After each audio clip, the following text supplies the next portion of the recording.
Antes de hablar de los guerreros de Riace, os quería preguntar a cuántos parece que sea importante el hecho de que estén o no estén las armas en una figura antigua. La mayoría de las figuras antiguas, griegas, romanas, etcétera, han perdido las armas, los atributos, los elementos que caracterizaban a la figura. Si ponemos un ejemplo bien conocido, la monumental estatua de personaje barbudo, musculoso, etcétera, encontrado en el mar en Cabo Artemisia y hoy en el Museo Nacional de Atenas. eh, Tenemos un dilema. ¿Es solo un atleta? Un atleta en principio sería un personaje joven, barbudo, de esta forma, con una corona trenzada, tendría un atributo, tendría una caracterización como divinidad, y aquí entra el problema. Si le ponemos una lanza, es un guerrero; si le ponemos un tridente, es un Poseidón; si le ponemos un relámpago, es un Zeus. En función de las armas que no vemos, de los atributos que se ha perdido también la posibilidad de caracterizar con precisión algunas de las estatuas o de los monumentos que estudiamos hoy. Y por lo tanto, perdemos parte de su interpretación, de su valor histórico, etcétera, y con ello una parte del discurso. Por lo tanto, es muy importante hacer el esfuerzo para ver qué tipo de objeto completaba estas estatuas que hoy se han perdido. Riace, y aquí me ha saltado un mapa, pero lo pueden ver en el de la derecha. Uh, en Riace está en la costa sur de la Calabria, de Italia, en la punta de la Bota, cerca de Caulonia, a poca distancia de las colonias importantes de Locri, Rhegion, Metma, Hipponion, Crotona, etcétera, etcétera. En una zona importante, pero Locri, Riace, perdón, no es una localidad, no es una ciudad griega, no es un asentamiento en tierra, sino que lo que es un lugar que se ha hecho famoso por haber recuperado en el fondo del mar dos estatuas fabulosas. Esto ocurrió el 16 de agosto de 1972 por la mañana, temprano, cuando Mariottini, el chico sonriente de la fotografía de abajo a la derecha, uh, haciendo una inmersión para pescar en unos escollos situados a unos 300 metros de la costa y a una profundidad de cerca de más o menos 6 metros de profundidad, ve cómo aparece una mano o algún resto que en ese momento se asusta, no sabiendo si era un cuerpo humano de verdad o una estatua, da noticia y el 21 de agosto, o sea, 4 días después, 5 días después, perdón, del hallazgo, se desplaza allí Pier Giovanni Guzzo, en bañador de pie al lado de la estatua en la fotografía grande, como responsable de la superintendencia arqueológica y efectúa una primera valoración y con los carabinieri hacen una excavación de emergencia para recuperarlos, del que les presento un pequeño vídeo, dura 1 minuto aproximadamente, y se ve cómo extrajeron del fondo marino estas estatuas con estos globos que son simplemente con aire que se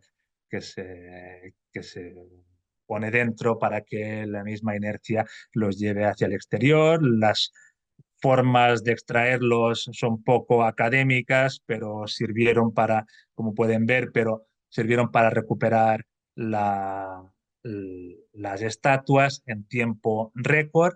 embalarlas y llevárselas con un furgón hacia el Museo de Reggio Calabria, el Museo Nacional que tienen en proximidad. El evento de la extracción de las estatuas, con un peso notable debido al bronce, al contenido de residuos adheridos y sobre todo del interior ah, del- de la figura, hacían que fuera imposible levantarlo entre una o dos personas, por lo tanto se tuvo que utilizar medios mecánicos y desplazarlo. Lo que ocurrió inmediatamente después fue el éxito mayor que ha tenido una obra de arte antiguo hasta la actualidad. Ahora lo veremos. El lugar del hallazgo, en cualquier caso, no se dejó simplemente con esa intervención de emergencia, sino que el máximo especialista en arqueología subacuática del momento, Nino Lamboya, se desplazó al lugar un año más tarde y realizó una prospección detallada que permitió dibujar la posición y recuperar entre entre los sedimentos, entre las arenas que quedaban, una serie de anillas de plomo destinadas a las velas de un barco, es un elemento importante, como veremos, y este pequeño fragmento que ven abajo a la izquierda, que es un elemento de una de las estatuas, de la estatua A, que veremos a continuación, y que pertenece a su escudo, al escudo perdido que debía tener esta figura. Como les decía, las figuras, una vez extraídas en 1972, tuvieron un éxito sensacional, nunca antes visto para ningún objeto arqueológico hasta la fecha. Se extrajeron, se llevaron a restaurar y en 1980, en diciembre, en Florencia se exhiben las piezas una vez restauradas, limpias, y una exposición que estaba destinada simplemente a presentar estas figuras limpias, pensada para que durase 3 semanas, duró 6 meses. El éxito era abrumador, colas monstruosas de gente que iban emocionadas a ver estas piezas pensando que eran del patrimonio del pasado italiano. Después veremos de que italianos son por lugar de hallazgo, pero de fábrica sin duda griega. Inmediatamente después, las figuras tenían que regresar a Reggio Calabria, pero el presidente de la República Italiana pidió que se quedaran unos días, un tiempo en el Quirinal para ser exhibidas en Roma, donde se repitió el éxito y la masificación de los visitantes, muchos de ellos italianos emocionados, y no solo italianos, sino de todo el mundo, que se desplazaron a ver las piezas que no necesitaban de ningún otro atrezzo para su exposición. Lo mismo ocurrió cuando llegó a Reggio y como siguen estando habitualmente donde la entrada acostumbra estar con un alto número de visitantes, como ven a la derecha. Las exposiciones que pueden ver en distintos lugares siempre han buscado un diálogo entre las dos figuras, distanciándolas entre ellas, poniéndolas de lado, no enfrentándolas entre sí. Y este detalle lo marco porque la reconstrucción que hemos visto en la portada, en el aviso del anuncio de esta conferencia, que es la que motiva esta discusión, los presenta las dos figuras enfrentadas. Es la reconstrucción que ha hecho Vincent Brigman y de la que hablaré a continuación. Incluso a día de hoy, como ven en la fotografía grande a la derecha, en la sala nueva habilitada en el Museo de Reggio, climatizada, antiseísmos, etcétera, etcétera, las figuras están complementándose una a la otra, pero no en un diálogo de enfrentamiento o como si estuviesen una contra la otra. La actualidad de las figuras, de las estatuas, es tal y su belleza tan reconocida que su necesidad de estar presente en el debate artístico, cultural, internacional, hace de que se hagan incluso exposiciones sobre fotografías vistas su belleza y sus proporciones maravillosas, o incluso que aparezcan en distintos lugares reproducciones más o menos correctas que tienen como objetivo recordar el peso, la importancia que tiene histórica de vínculo entre el pasado y la actualidad. A la izquierda ven una reconstrucción en el Café Riace de Palo Alto, en Estados Unidos, para indicar el vínculo entre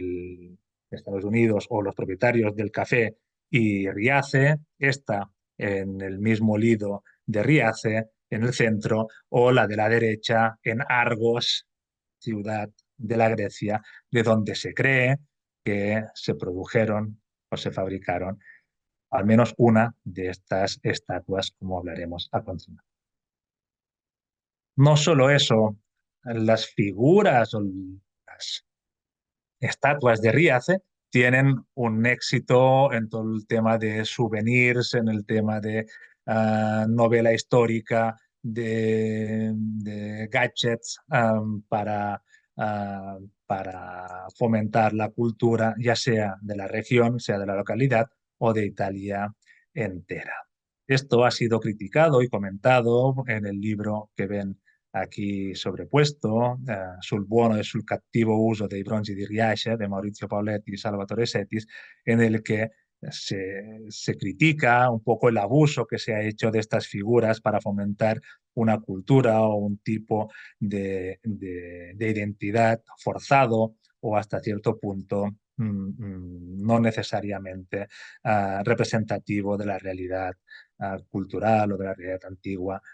del sur de Italia. La belleza es indudable y el parecido entre ambas ha hecho de que se especulen muchas propuestas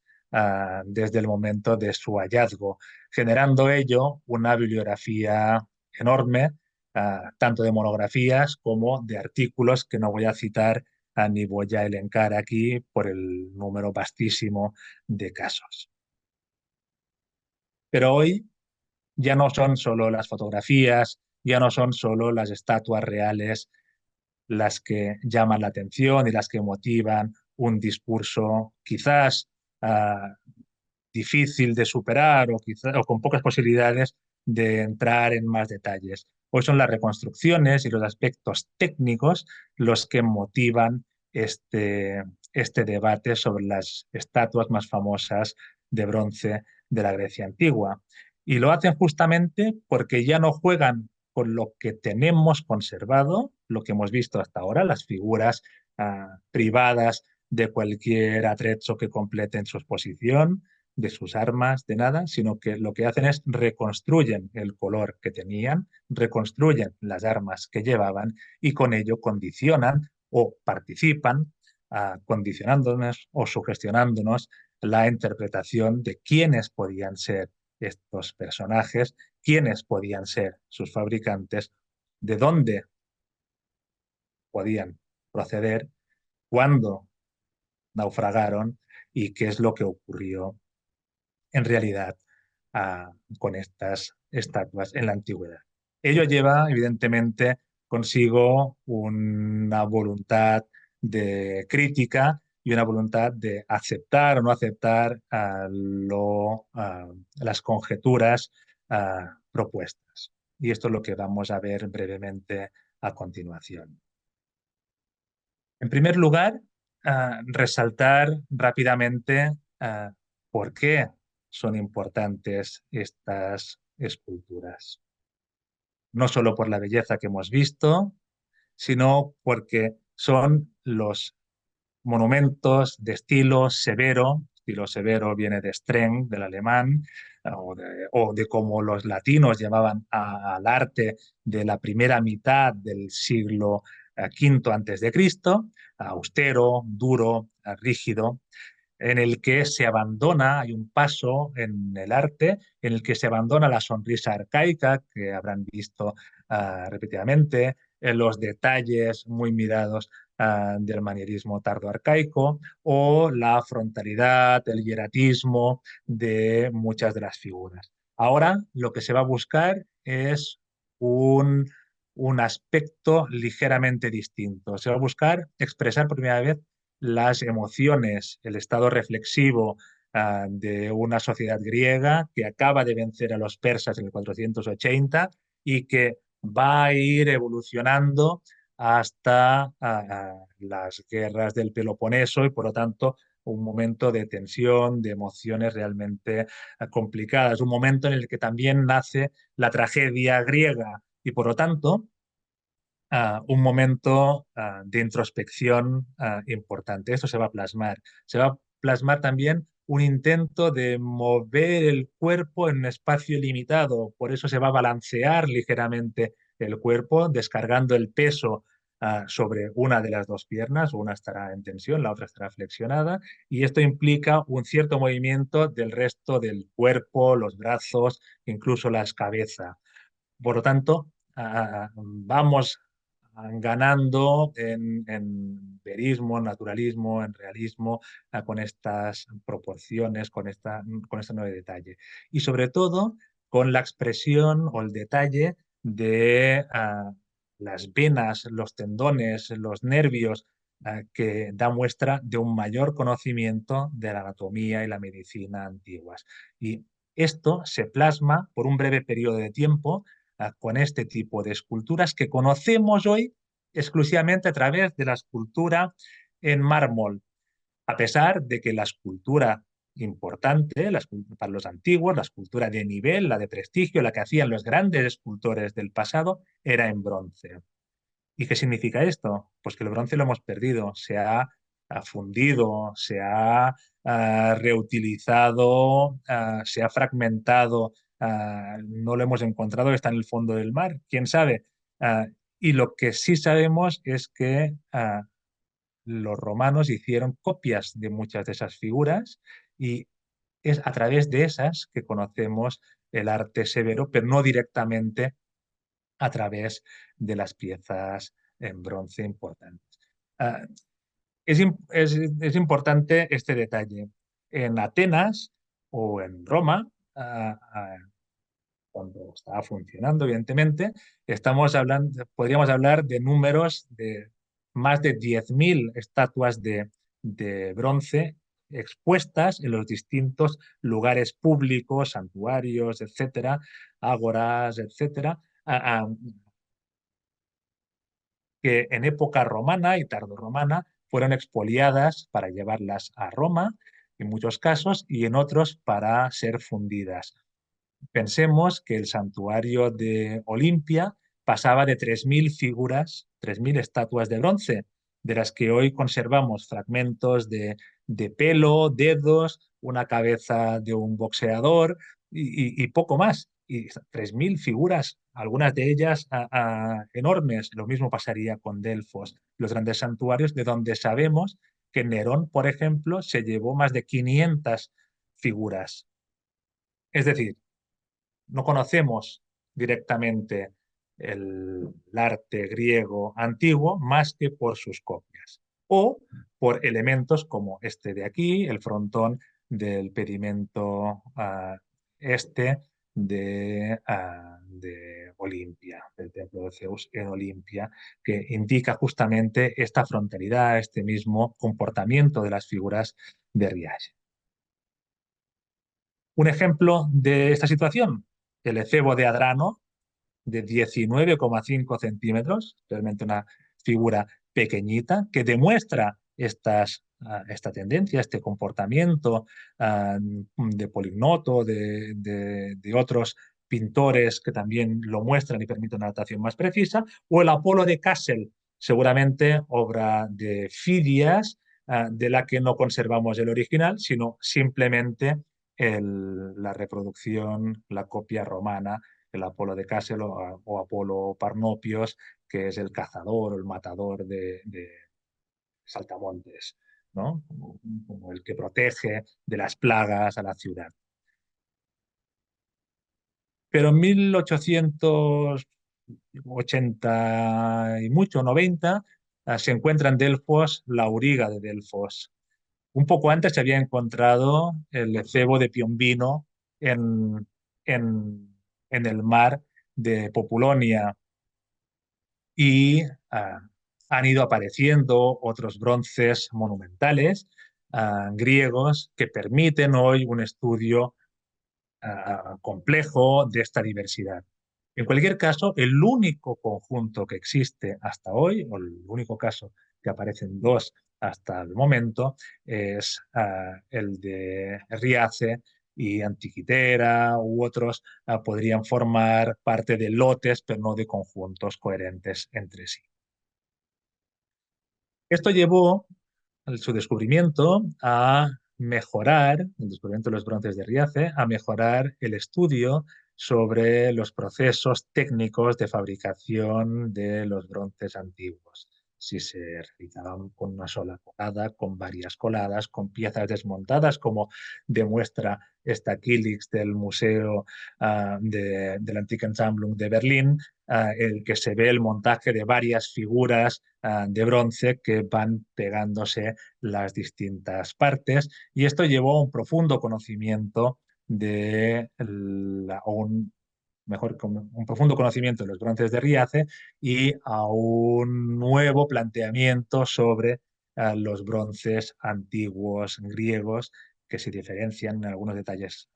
que ahora sería pretencioso intentar sintetizar de los bronces romanos, de las esculturas de bronce romano. En cualquier caso, ese estudio sirvió para dar un salto de calidad y plantear algunos aspectos sobre la forma en que venían hechas los moldes, en que venían unidas las partes a través de coladas intermitentes, con núcleos de arcilla hechos en múltiples fases, franjas, etcétera. Como este no es el objetivo del trabajo, sino es lo que nos falta, los, las armas, me limito a recordar la frase o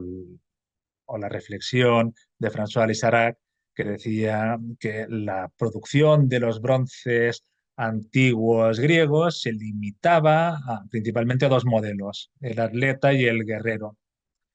Y, y estos son especialmente importantes para entender estos personajes,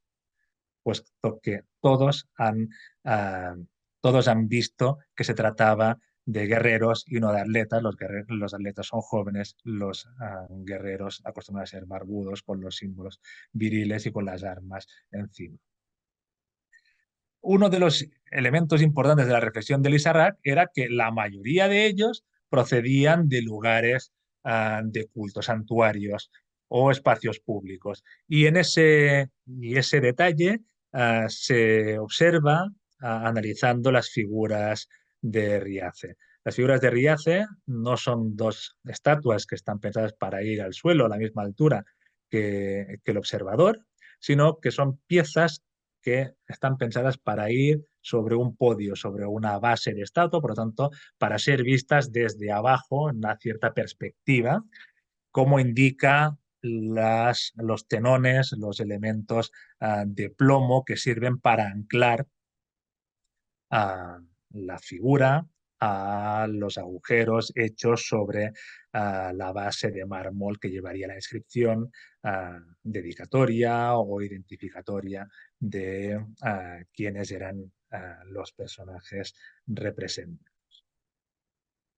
Esto que parece un elemento menor es en realidad un elemento bastante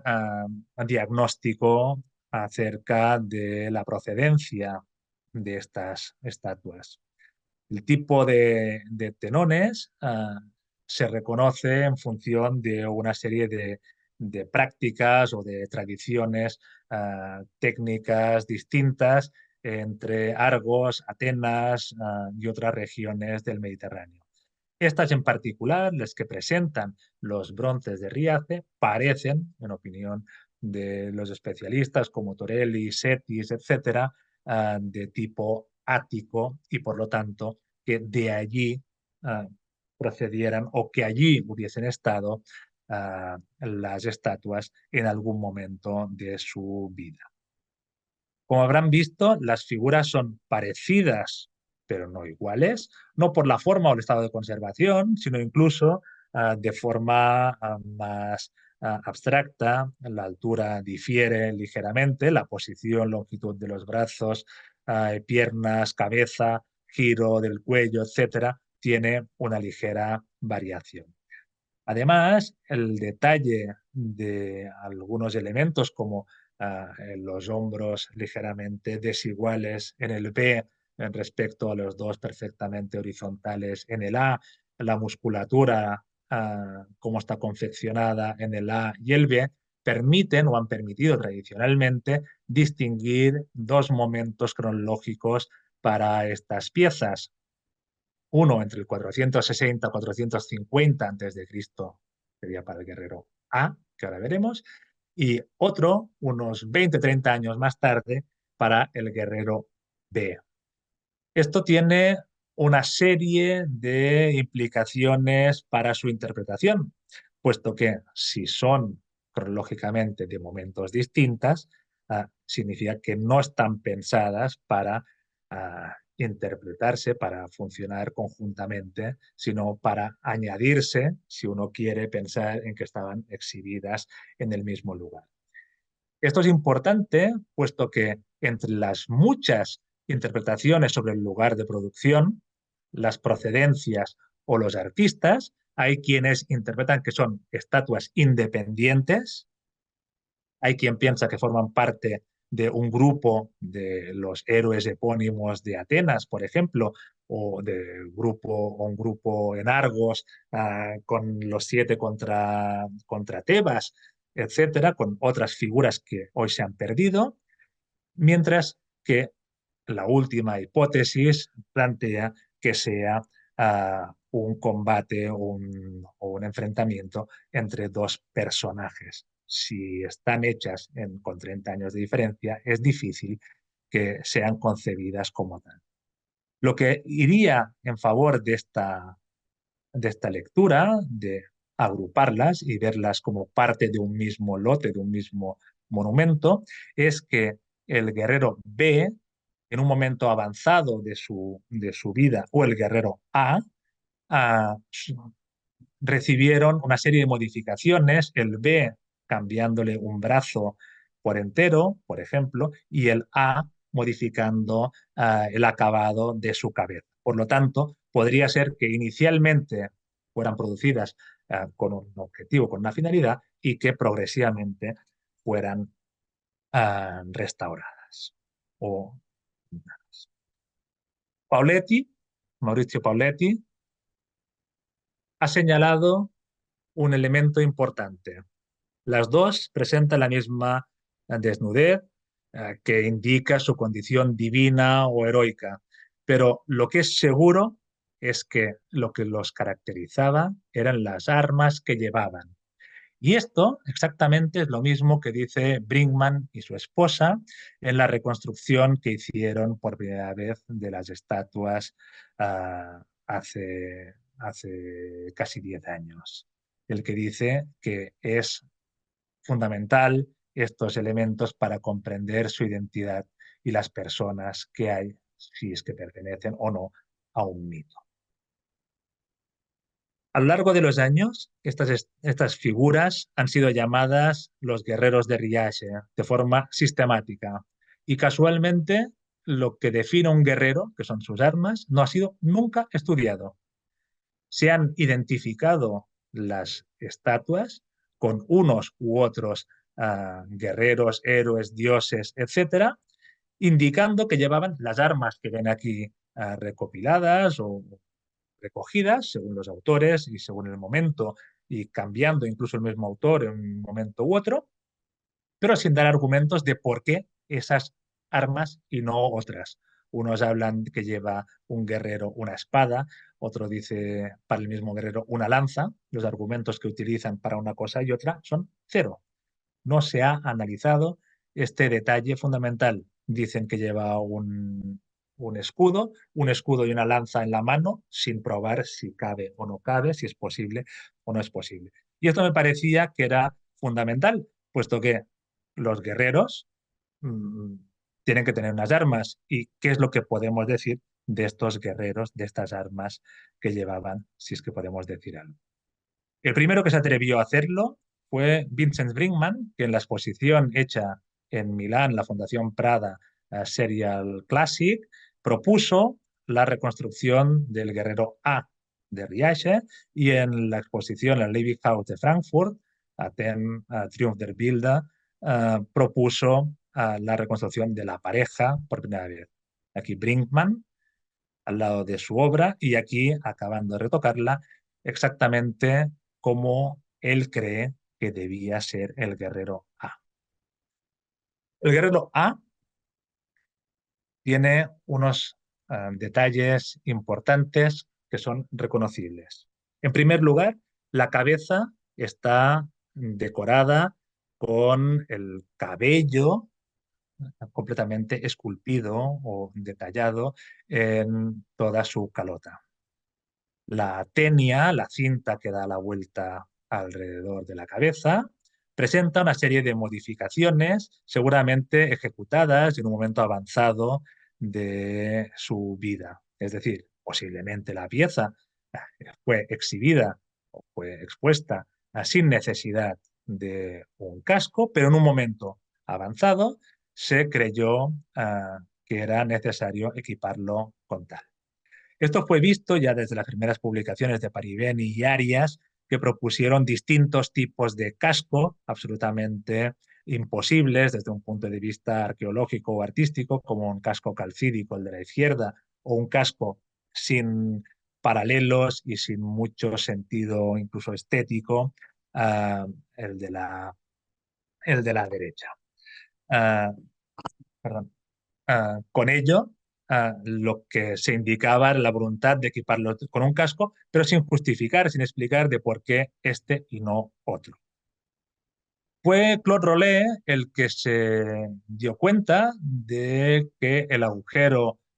sobre la calota, sobre la parte superior de la cabeza, podía tener otro uso, no solo el de fijar un casco móvil a una cabeza no pensada para albergar un casco de entrada, sino para tener un meniscos, un elemento para proteger del sol y de aves y de otros elementos la cabeza de una divinidad. Es una opción que quedó después olvidada, pero que no dejaba de ser sugerente desde un punto de vista de la estatuaria, de las estatuas de... Ha sido Daniele Castrizio, profesor en Messina, quien ha señalado con más insistencia el tipo de casco que debía llevar este guerrero A. Un casco de tipo corintio, de tipo Hermione o tipo Lamia, que tiene esta apertura triangular aquí que están viendo entre la paragnátide y el guardanuca y que coincide exactamente con la inflexión que queda en relieve sobre la tenia lateral de ambos lados de la cabeza. Si lo ven incluso desde la parte frontal o desde el otro lado, verán cómo permite albergar y fijar con comodidad este tipo de casco a todos los elementos que hay moldurados sobre la cabeza del guerrero A. Además, un elemento importante, los cascos de tipo Hermione o tipo Lamia que aparecen o que equiparían esta escultura, son los cascos que han empezado a desaparecer a inicios del siglo V antes de Cristo, como vimos en esta progresión de la izquierda, pero que en cambio, entre los objetos reales, han desaparecido entre el armamento, pero que en cambio, a partir de mediados del siglo V, se convierten en casi fundamentales para definir al estrategos y se van a convertir en el estrategos helm, el casco del estratega, el marcador de la identidad del estratega o del gran guerrero en la plástica de época clásica, especialmente del mundo. Por tanto, eso es coherente. En el brazo izquierdo, en cambio, conserva los restos de un elemento fundamental del armamento, quizás el único elemento de armamento, junto a ese pequeñito trozo que encontró Nino Lamboya en las prospecciones de 1973, que corresponde a un elemento de la agarradera del escudo. lo que conserva el brazo izquierdo es el porpax, el elemento central de un escudo, y el elemento que encontró Nino Lamboya corresponde a la decoración, al antílabes, este elemento para agarrar el escudo y darle coherencia. Lo pueden ver aquí un poco más en detalle. Por lo tanto, tendríamos muy posiblemente un equipo formado por escudo, por casco corintio y una lanza que está agarrada de una forma particular y que Vincent Brinkman ha sabido ver correctamente cómo tenía que ser con la punta hacia arriba y no en la posición como había sido propuesto anteriormente, en diagonal, puesto que la posición de la mano, el brazo y el cierre de la musculatura impedirían que funcionara así. Por lo tanto, tiene que sujetar el arma de una manera poco práctica si uno va a combatir. Esto, como veremos, va un poco en contra de una idea de conflicto. El guerrero B, en cambio, ha sido reconstruido por Brinkman de una forma absolutamente inesperada. No ha utilizado un casco, no ha utilizado un escudo de tipo argivo y no ha utilizado una lanza. Ha utilizado tres armas absolutamente inesperadas. Es cierto que la cabeza del guerrero B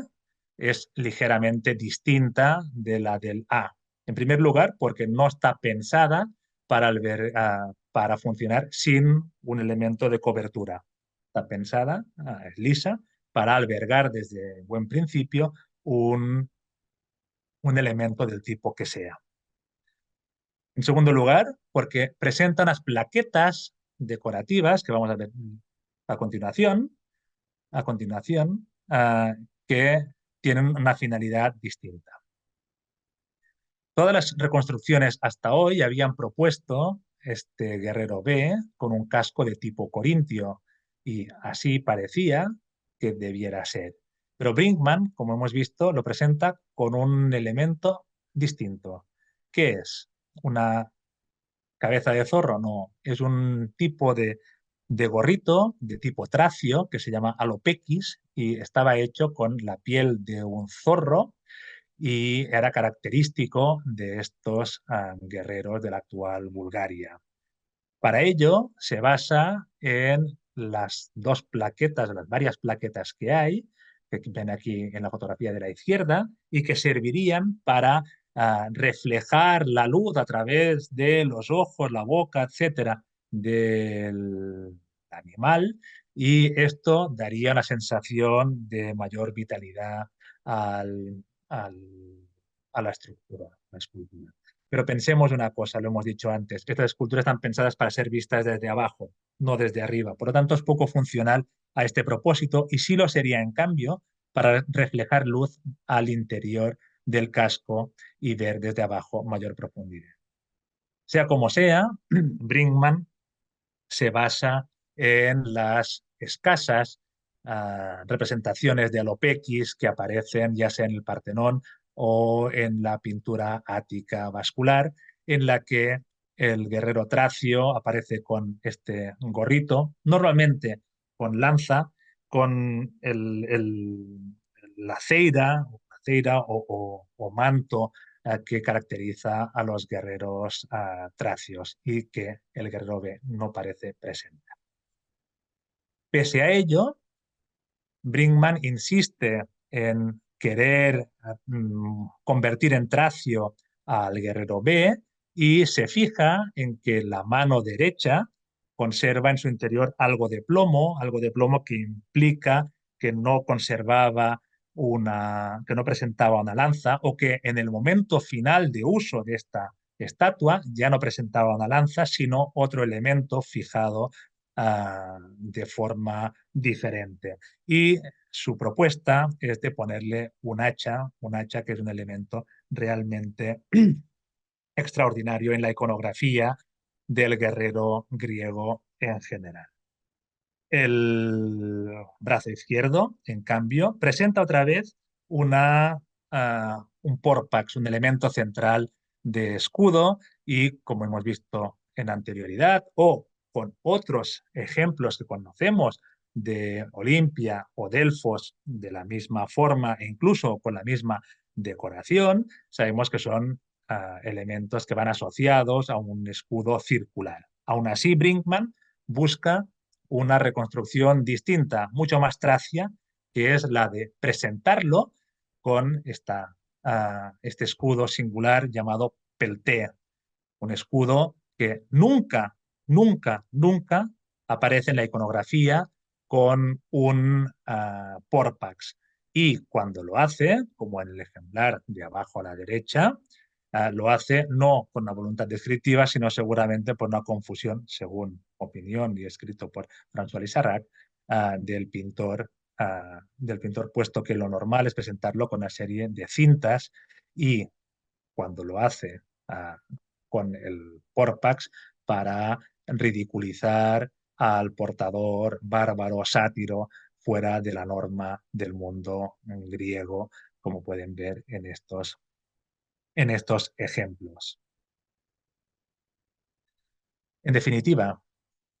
Brinkmann, añadiendo las armas perdidas del guerrero B, al que le añade incluso un arco, condiciona la lectura y su interpretación. Todos los distintos investigadores han propuesto de forma más o menos razonada, de forma más o menos dubitativa, de forma más o menos conjetural, una interpretación u otra al respecto. Con esta modificación, con este añadido que hace Brinkmann, condiciona, creo, de forma radical la interpretación futura y el espíritu crítico que podamos tener, porque él propone que sea erecteo y eumolpo y que incluso el artista del bronce A sea Mirón y por lo tanto conservemos con esta figura una de las piezas de uno de los mayores escultores de la antigüedad. ¿Qué implica que sea erecteo y eumolpo? Implica que conozcamos por primera vez una pareja de esculturas que estaban expuestas en la Acrópolis de Atenas, una pareja de estatuas que aparecen citadas por Pausanias en el breve texto que le da adjunto. No dice nada más, dice que junto al templo de Atenea se encuentra una anciana de un codo, es igual, y grandes figuras de bronce de hombres enfrentados en una lucha, a uno de los cuales llaman Erecteo y al otro Eumolpo. La escena de lucha parece poco clara con lo que hemos visto, pero sí la identificación de Erecteo como griego, el guerrero A, y Eumolpo como tracio, el guerrero B, puesto que para la lucha por Eleusis y por el control del Ática, sabemos que Erecteo en la mitología se enfrentó a Eumolpo con su ejército de tracios y por lo tanto sería el hallazgo ya no de unas esculturas griegas de estilo severo, sino de unas esculturas griegas que habían estado en el lugar más importante de los griegos, al menos de los griegos del Ática, y recordada incluso por Pausanias, lo cual nos llevaría a pensar que el expolio de estas piezas y su tránsito hacia Italia aconteció en posterioridad a la visita de Pausanias en la Acrópolis de Atenas y por lo tanto daría incluso una fecha para su circulación y su expolio. Por tanto, fundamental e importantísimo lo que ha provocado hablar de las armas de los guerreros de Riace por parte de Brinkmann, puesto que esta conjetura, que según la RAE es el juicio que se forma de las cosas o acontecimientos por indicios y observaciones, pero el grande diccionario italiano de Gabrieli dice que es la hipótesis basada en indicios incompletos, no ciertos o fruto de valoraciones personales, tiene un enorme valor que va mucho más allá de si es cierto o no. Es lo que ha hecho Pierre Bayard, lo que nos hace Pierre Bayard pensar desde hace un tiempo. Que da igual si las informaciones son falsas, porque el hecho de comprobar esta hipótesis, de ponerla a prueba, es una oportunidad para estimular la curiosidad, para ver qué es lo que realmente funcionaba en ese momento, qué es lo que realmente tenía sentido en ese momento y, por lo tanto, para hacer una puesta al día, una actualización del conocimiento sobre las armas de las figuras, sobre las armas perdidas de las figuras de la Grecia antigua. Y con esto les agradezco su atención.